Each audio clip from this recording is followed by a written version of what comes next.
آج سے ایران کو شدید حملوں کا سامنا ہوگا۔ امریکی صدر ڈونلڈ ٹرمپ کہتے ہیں ایران کے لیے ایسا صدر چاہتے ہیں جو اسے جنگ کی جانب نہ لے جائے۔ جنگ کے بعد ایران کا نقشہ ویسا نہیں ہوگا جیسا ابھی ہے۔ نہیں چاہتے کرد فورسز ایران میں مداخلت کریں۔ روس کی جانب سے ایران کی مدد کے کوئی شواہد نہیں ملے۔ تیل کی قیمتیں تیزی سے نیچے آئیں گی۔ ایرانی وزیر خارجہ عباس عراقچی کا صدر ٹرمپ کو انتباہ۔ ایکس پر لکھا، ہماری فوجیں عرصے سے تیار ہیں۔ صدر ٹرمپ کشیدگی چاہتے ہیں تو ان کو وہی ملے گی۔ صدر ٹرمپ نے ایرانی فوج کی صلاحیت کا غلط اندازہ لگایا۔ ایرانی اقدامات میں شدت کی ذمہ داری امریکہ پر ہوگی۔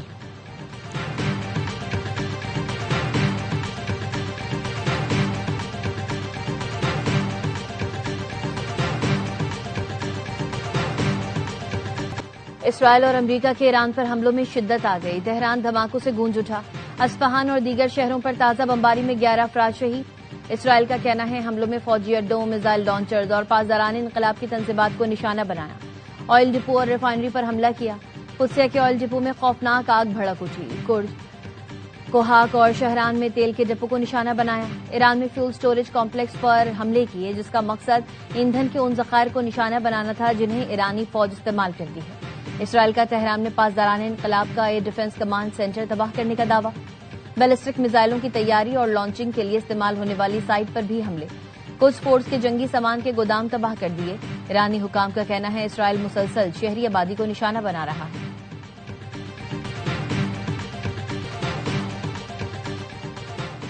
ایران میں کئی امریکی فوجیوں کو پکڑ لیا گیا ہے۔ ایرانی سپریم نیشنل سیکیورٹی کونسل کے سیکریٹری علی لاریجانی نے بتایا، اطلاع ملی ہے کئی امریکی فوجیوں کو پکڑا گیا ہے۔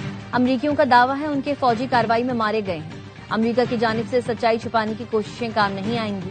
یہ سچائی زیادہ دیر چھپ نہیں سکتی۔ امریکی سینٹرل کمانڈ نے امریکی فوجیوں کے پکڑے جانے کی تردید کر دی۔ ترجمان سینٹ کام نے کہا ایرانی دعوے جھوٹ اور فریب پر مبنی ہیں۔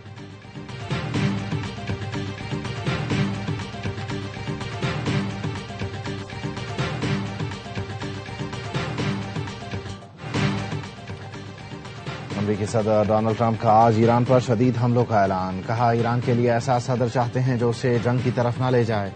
ایسے کوئی اشارے نہیں ہیں کہ روس ایران کی مدد کر رہا ہے۔ امریکہ ایران کے ساتھ کسی سمجھوتے یا سیٹلمنٹ کی تلاش میں نہیں۔ میں نہیں چاہتا کہ کرد فورسز ایران میں داخل ہوں۔ مناسب وقت پر اسٹریٹجک پیٹرولیم ریزرو کو بھرنا شروع کر دیں گے۔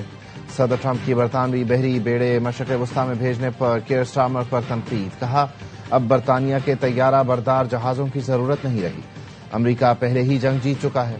وزیر اعظم سٹارمر کو کہنا چاہتا ہوں ہمیں ان کی مزید ضرورت نہیں اور نہ ہی ان لوگوں کی جو ہمارے جیتنے کے بعد جنگوں میں شامل ہونا چاہتے ہیں۔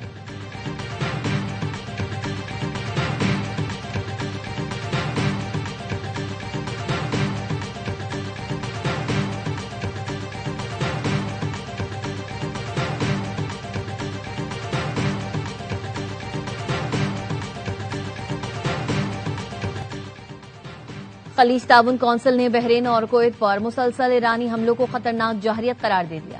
ایرانی حملوں میں خطے کو نشانہ بنانے کی سخت ترین الفاظ میں مذمت۔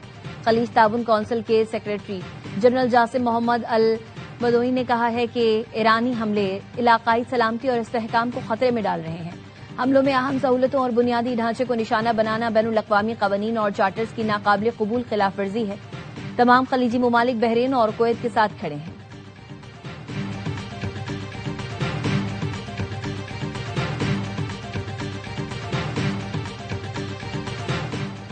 سعودی عرب نے ایران پر جوابی حملوں کی وارننگ دے دی۔ سعودی وزیر خارجہ کہتے ہیں سعودی سرزمین اور تیل کی تنصیبات پر حملے برداشت نہیں کریں گے۔ حملے جاری رہے تو ریاض جوابی کارروائی کرے گا۔ متحدہ عرب امارات کے صدر محمد بن زائد ال نہیان کا ایران جنگ کے بعد عوامی سطح پر پہلا بیان۔ کہا متحدہ عرب امارات آسان شکار نہیں، ہم سخت چمڑی ہیں، آسانی سے توڑا نہیں جا سکتا۔ قوم حالت جنگ میں ہے، اپنے ملک، عوام اور خاندانوں کے لیے اپنا فرض ادا کریں گے۔ قطر کے امیر کا امریکی صدر ٹرمپ سے فون پر رابطہ۔ علاقائی استحکام سیاسی حل کے لیے مشترکہ کوششوں پر زور دیا۔ امیر قطر نے کہا خطے میں کشیدگی عالمی امن کے لیے خطرہ ہے۔ قطر اپنی خود مختاری قومی مفادات کے دفاع کے لیے ہر قدم اٹھائے گا۔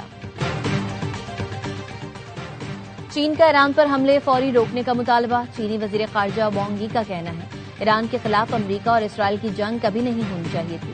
فریقین کو دشمنی فوری ختم کر کے مذاکرات کی میز پر واپس آنا چاہیے۔ دنیا جنگل کے قانون کی جانب واپس نہیں جا سکتی۔ اس بحران کا خاتمہ کبھی طاقت سے نہیں ہوگا۔ ایران میں حکومت کی تبدیلی کے لیے کوئی عوامی حمایت موجود ہی نہیں ہے۔ امریکی صدر کے نمائندہ خصوصی اسٹیو وٹکوف کا کہنا ہے ایران نے مذاکرات کے دوران ہماری تجویز کو تسلیم کرنے سے انکار کیا تھا۔ کہا تھا ہم آپ کو سفارتی طور پر وہ نہیں دیں گے جو آپ فوجی طور پر حاصل نہیں کر سکتے۔ مذاکرات شروع کرنے کا انحصار ایران پر ہے۔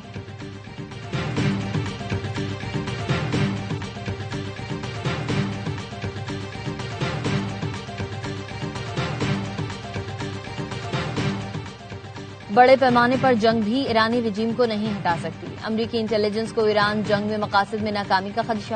واشنگٹن پوسٹ نے امریکی انٹیلیجنس کو خفیہ رپورٹ شائع کر دی۔ رپورٹ میں کہا گیا ایرانی اپوزیشن کے حکومت میں آنے کا امکان کم ہے۔ جنگ ایرانی اپوزیشن کو اقتدار میں لانے میں مددگار نہیں ہو سکتی۔ ایرانی قیادت اور ادارے جنگ کے باوجود طاقت برقرار رکھیں گے۔ ٹرمپ انتظامیہ کی جنگی منصوبہ بندی پر سوالات اٹھنے لگے۔ موجودہ رفتار سے کم از کم 6 ماہ تک جنگ جاری رکھنے کی صلاحیت رکھتے ہیں۔ اب طویل فاصلے تک مار کرنے والی میزائل استعمال کریں گے۔ پاسداران انقلاب کا اگلے مراحل میں زیادہ جدید میزائل استعمال کرنے کا اعلان۔ ترجمان کا کہنا ہے اب تک پہلی اور دوسری جنریشن کے میزائل استعمال کیے۔ ایران پر منصوبہ ساز غلط اندازوں کے ساتھ میدان جنگ میں اترے۔ پہلا اندازہ تھا رہبر انقلاب کے قتل سے ایران 48 گھنٹے میں ٹوٹ جائے گا۔ منصوبہ سازوں کا دوسرا اندازہ تھا ایران سے جنگ 3 دن چلے گی۔ دشمن بیان کو اس طرح پیش کر رہا ہے جیسے ایران خلیجی ممالک پر حملے روکنے کا اعلان کر چکا ہو، حالانکہ صورتحال کو غلط سمجھا گیا ہے۔ ایرانی صدر مسعود پزشکیان کہتے ہیں دشمن ایران اور اس کے ہمسائے ممالک کے درمیان اختلاف پیدا کرنا چاہتا ہے۔ ہم بار بار کہہ چکے ہیں ہم بھائی ہیں، ہمیں اچھے تعلقات رکھنے چاہیے، لیکن اگر ہم پر حملہ کیا جائے تو ہمیں اس کا جواب دینا پڑتا ہے۔ اس کا مطلب یہ نہیں کہ ہمارا کسی ہمسائے ملک سے تنازع ہے۔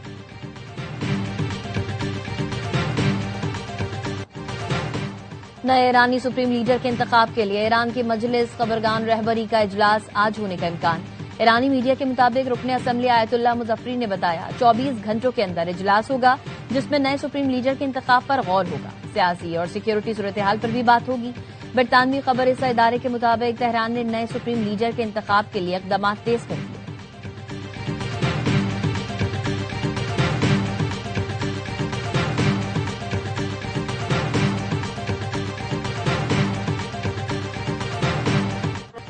ایران کے پڑوسی اور خلیجی ممالک پر حملے جاری، امریکی اڈوں کو نشانہ بنایا۔ کویت کی وزارت داخلہ کا کہنا ہے آج صبح ایران کے حملوں میں میجر سمیت 2 فوجی جاں بحق ہوئے۔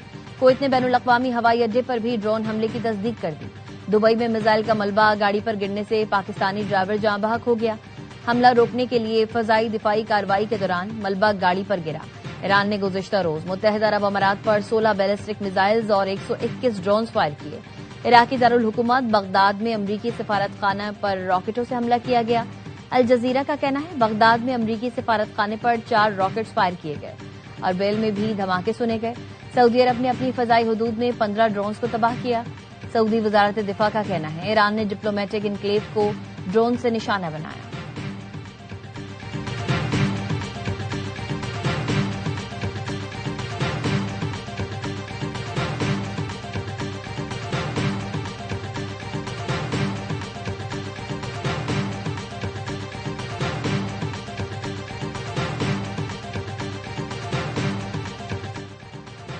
کویت میں ایرانی حملے میں ہلاک 6 امریکی فوجیوں کی لاشیں وطن واپس پہنچا دی گئی۔ ڈوور ایئر بیس پر ہلاک فوجیوں کے اہل خانہ نے آخری رسومات کے لیے تابوت وصول کیے۔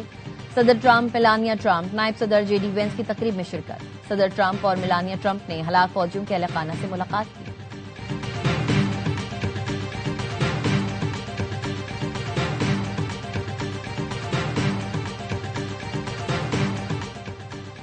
ایران میں پھنسے پاکستانی شہریوں کی وطن واپسی کا سلسلہ جاری۔ ایران میں تعینات پاکستانی سفیر مدثر ٹیپو نے بلوچستان حکومت کے اقدامات کی تعریف کی۔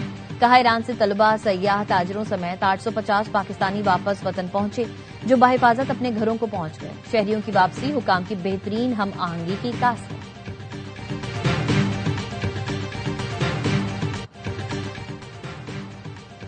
طالبان بے شرمی سے ہمارے شہریوں کو مار رہے ہیں، نہتے شہریوں کو قتل کیا جا رہا ہے، مساجد کو تباہ کیا جا رہا ہے۔ وزیر دفاع خواجہ آصف کہتے ہیں طالبان اسلام کا نام استعمال کرتے ہیں، ان میں مسلمانوں کی خصوصیات نہیں ہیں۔ جب سے طالبان نے کابل پر قبضہ کیا ہے پاکستان کے خلاف ان کی جنگ جاری ہے، ہم ایسے مجرمان کے خلاف لڑ رہے ہیں جن کا ہمارے مذہب سے کوئی تعلق نہیں ہے۔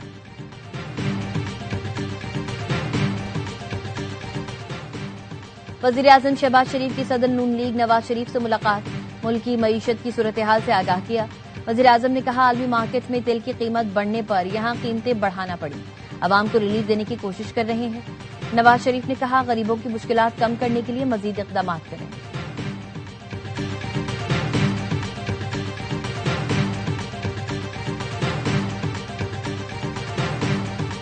عوام پر بوجھ کیوں ڈالا جائے اور اس طرح بوجھ کو خیبر پختونخوا کی حکومت یا پاکستانی عوام سپورٹ کیوں کریں؟ یہ اپنے لیے 12 ارب روپے کے جہاز خریدیں، یہ 5300 ارب روپے کی کرپشن کریں، جب ضرورت پڑے تو قربانی عوام سے مانگیں۔ عوام سے قربانی مانگی جاتی ہے، وفاق بھی اپنی شاخ خرچیاں کم کرے۔ وزیر اعلیٰ خیبر پختونخوا سہیل آفریدی کہتے ہیں پی ٹی آئی دور میں یہ لوگ چیختے تھے کہ مہنگائی ہے، اب اپنے لیے اربوں کے طیارے خرید رہے ہیں۔ میٹنگ میں وزیر پیٹرولیم کو صاف بتا دیا عوام پر مہنگائی کا بوجھ نہیں ڈالیں گے۔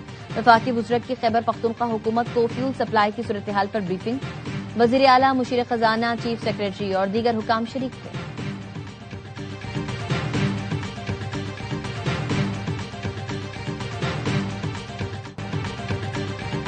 وجود زن سے ہے تصویر کائنات میں رنگ، معاشرے میں خواتین کی خدمات کو خراج تحسین پیش کرنے کے لیے خواتین کا عالمی دن آج منایا جا رہا ہے۔ صدر آصف علی زرداری نے پیغام میں کہا خواتین کی شمولیت کے بغیر کوئی قوم ترقی نہیں کر سکتی۔ کاکپٹ سے پارلیمنٹ تک خواتین کی خدمات قابل تحسین ہیں۔ محترمہ فاطمہ جناح، نصرت بھٹو اور بے نظیر بھٹو کی جدوجہد خواتین کے لیے مشعل راہ ہے۔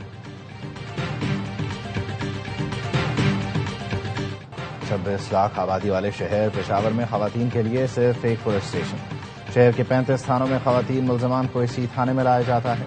تھانے میں تعینات خواتین اہلکار محدود وسائل کے باوجود فرائض کی ادائیگی میں مصروف ہیں۔ خواتین کا یہ واحد پولیس اسٹیشن بے نظیر بھٹو کے دور میں قائم کیا گیا تھا۔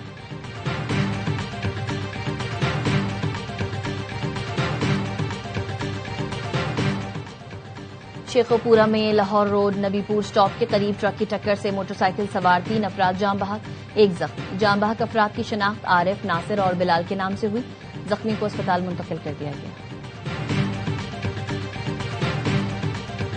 اور لاہور کی تاریخی بادشاہی مسجد سے مشابہ مسجد لوگوں کی توجہ کا مرکز بن گئی۔